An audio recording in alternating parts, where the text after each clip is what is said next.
Okay, so we're going to take a look at number 3. Now, I noticed something right away that I thought was something different than what we've seen so far. The book was almost trying to trick us because it started us halfway up and it stopped us halfway up a centimeter. But when I took my cutout triangle, I noticed if I push this guy down, it's actually going all the way from, let's see here, this line to this line. So I'm not sure that it matters, but my height is actually a full centimeter. It's not halfway. It's just they sort of bumped everything up to be halfway. Now I have to figure out how to make a rectangle out of this, and there's a few ways to do it. Number one is I can go up and over and create a big rectangle.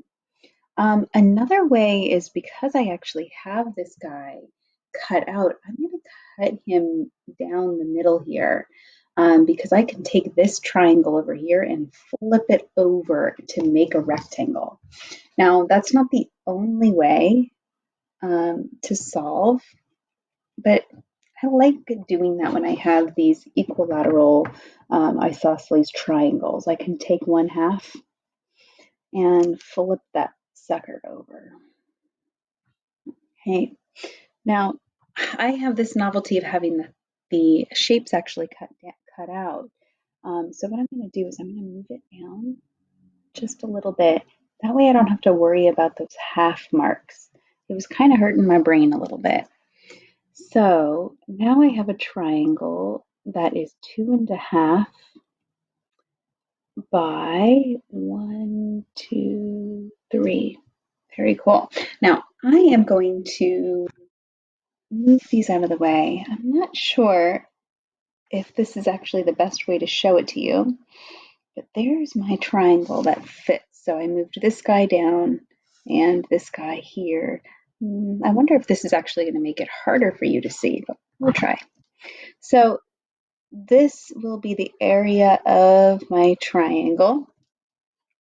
1, 2, 3, 4. Now the reason I did that is because I wanted these full boxes. I didn't want to have to worry about those half boxes there.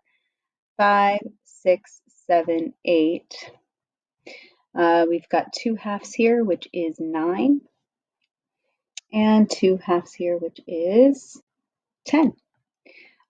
So I had to do a little bit of work here, but I do end up having 10 full boxes when I cut this guy up, move them around, do some flipping. I don't have to cut anything in half because the area of 10 is both sides of that triangle. 10 centimeters squared.